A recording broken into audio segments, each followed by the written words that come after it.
오늘 또 그대의 최고의 날입니다. 임은미 선교사 묵상입니다. 2024년 9월 12일 목요일 최고의 날. 나는 오늘 내 마음에 무엇을 확정하는가? 시편 57편. 나는 매일같이 받는 묵상이 평균 15개는 되는 것 같다. 내가 다 읽을 수는 없다. 그래서 나는 기도를 드린다. 오늘 묵상들 중 내가 꼭 읽고 용기나 위로나 힘을 주어야 하는 묵상들은 놓치지 않고 읽게 해달라고 말이다.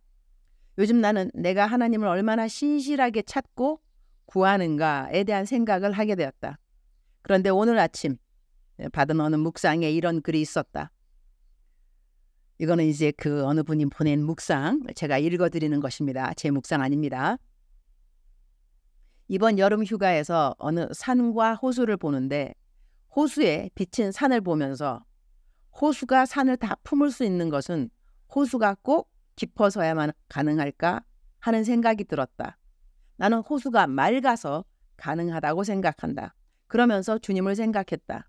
오늘 또 우리가 주님을 만날 수 있으려면 하나님을 아는 깊고 넓은 지식도 중요할 수 있지만 하나님을 만난 구원의 감격으로 그분의 인격을 닮아가려는 내 영혼이 은총을 입은 영혼의 맑음이 있기를, 그 맑은 영혼이 빛을 밝혀 주의 빛을 발하여 드릴 수 있기를, 오 주님 내 영혼 맑게 하여 주세요.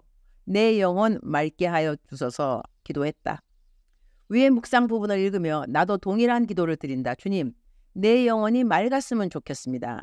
하나님에 대한 깊고 넓은 지식은 남들과 비교할 수가 없는 것 같습니다. 유튜브를 보더라도 너무나 많은 사람들은 하나님에 대하여 넓고 깊은 이야기들을 합니다. 그들과 저를 비교할 수가 없더라고요. 그러나 제 영혼이 맑아서 주님의 모습이 나를 통하여 밝혀지고 비추어질 수 있다면 참 좋겠다. 그런 생각을 해봅니다. 내가 이 글을 올릴 즈음이면 아마 네덜란드가 아닐까 한다. 이번에는 네덜란드 경유하는 시간이 한국 가는 것처럼 길지는 않아서 감사. 나는 이번에 집회차 세 나라를 가게 되지만 나는 10월에 돌아와서 내가 무엇을 해야 하는가에 대한 생각과 계획을 미리 하고 있다. 아직도 해야 할 일들과 하고 싶은 일들이 있다는 것이 감사한 일이라고 하겠다. 이번에 기술학교 일과 위클리프 일을 겪으면서 내가 가장 많이 생각한 것이 있다면 내가 경우에 합당한 말을 잘하는 것도 중요하지만 하지 않아야 할 말들은 하지 않는 것을 잘 구별해야 함의 중요성이라고 하겠다. 하늘나라에 내가 매일 살아가는 삶의 상황에서 상을 받을 만한 기준으로 포인트가 올라간다고 한다면 이라는 생각을 해보았다.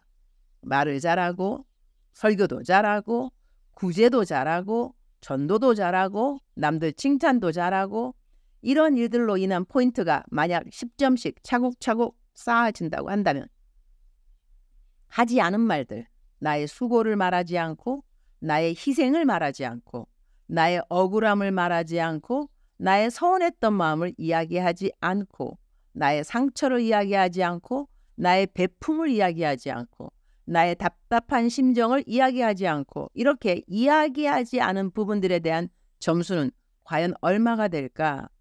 내가 행한 선한 일들보다 말하지 않은 나의 아픔에 대한 점수가 하늘에서는 더 높지 않을까? 그런 생각을 지난 한 달 동안 해볼 수 있어서 감사한 한 달이었다고 하겠다. 그리고 왜 모든 일에 감사해야 하는지, 그리고 왜 모든 사람을 다 감사해야 하는지에 대한 생각을 다른 때보다 깊이 해봐야 하는 한 달이었음에 역시 감사드린다. 주님 오실 날도 얼마 안 남았는데 천국에서 점수 높게 여겨주는 일들을 부지런히 하는 지혜가 나에게 있으면 좋겠다라는 생각을 해본다. 시편 57편 7절. 하나님이여 내 마음이 확정되었고 내 마음이 확정되었사오니 내가 노래하고 내가 찬송하리이다. My heart, O God, is steadfast. My heart is steadfast. I will sing and make music.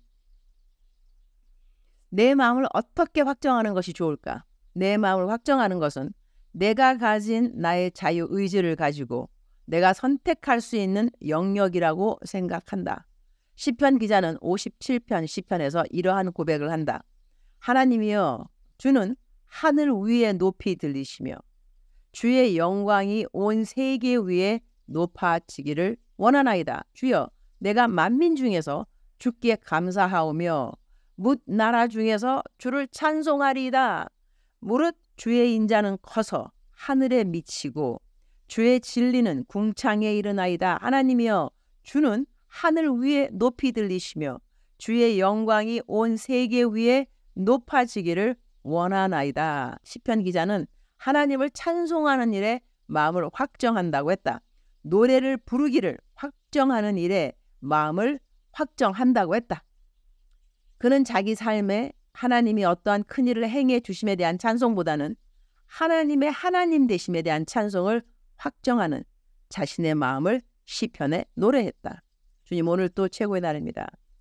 저의 환경의 어떠함을 떠나서 주님의 위대하심에 저의 모든 시선을 드리고 싶습니다. 무엇을 어떻게 해달라, 그런 기도가 저에게는 사실 없습니다. 무엇이 가장 저에게 있어 최고의 것인지 그것은 하나님이 아십니다. 하나님이 기쁘시면 됩니다. 그것뿐입니다. 다른 아무런 원함이 저에게는 없습니다. 비엔나에 가면 제 멘티 지영이를 공항에서 만나게 됩니다. 헝가리로 집회 가기 전 하루 내내 지영이랑 멘토링을 할 것입니다. 주님이 지극히 사랑하시는 나의 멘티 지영이가 멘토링을 통하여 새 힘을 얻고 새 격려와 새 위로와 새 기쁨과 새 감사가 충만한 시간 될 수 있기를 기도드립니다. 주님 사랑합니다. 주님 감사합니다. 오늘 또 우리 주님 저를 보시면서 하루 종일 기쁘시면 참 좋겠습니다.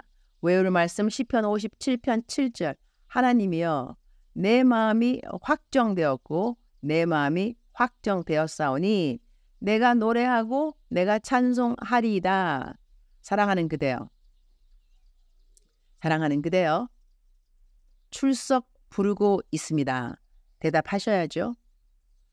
제가 오늘 받은 어느 문자가 있었는데요. 그 문자에 이러한 글이 있었어요. 그 문자를 제가 읽어보도록 하겠습니다. 선교사님의 사랑하는 그대여, 사랑하는 그대여, 출석 부르고 있습니다. 대답하셔야죠. 이 반복되는 말이 마치 주님이 누구누구야, 너 지금 살아있지? 라고 불러주는 느낌이어서 하루하루 살아갈 수 있었다고 하더군요.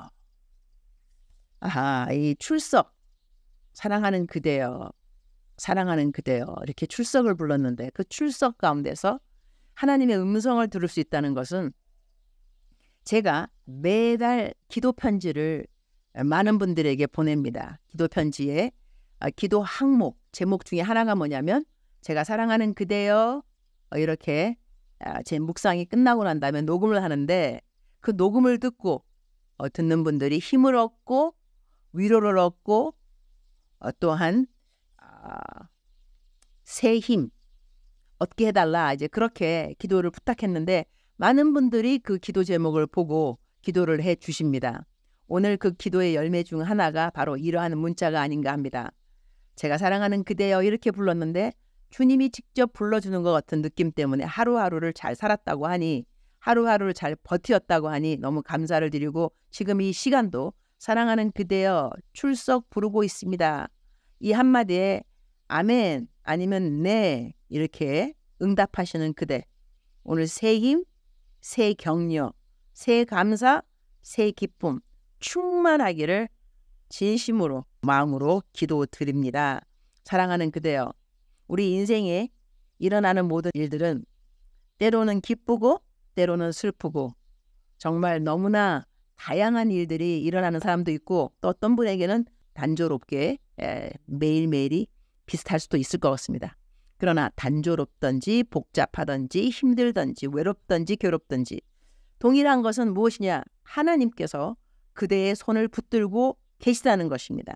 그러니 그대는 절대로 혼자가 아니라는 것입니다. 기쁨도 주님께 올려드리고 슬픔도 주님과 함께 나누고 괴로움도 주님께 다 토로하시고 이러면서 오늘 하루도 잘 견뎌내는 그대, 승리하는 그대, 감사를 찾아내는 그대가 되기를 축복합니다. 사랑하는 그대여, 사랑합니다. 사랑하는 그대여, 축복합니다. 오늘 또 그대의 최고의 날입니다.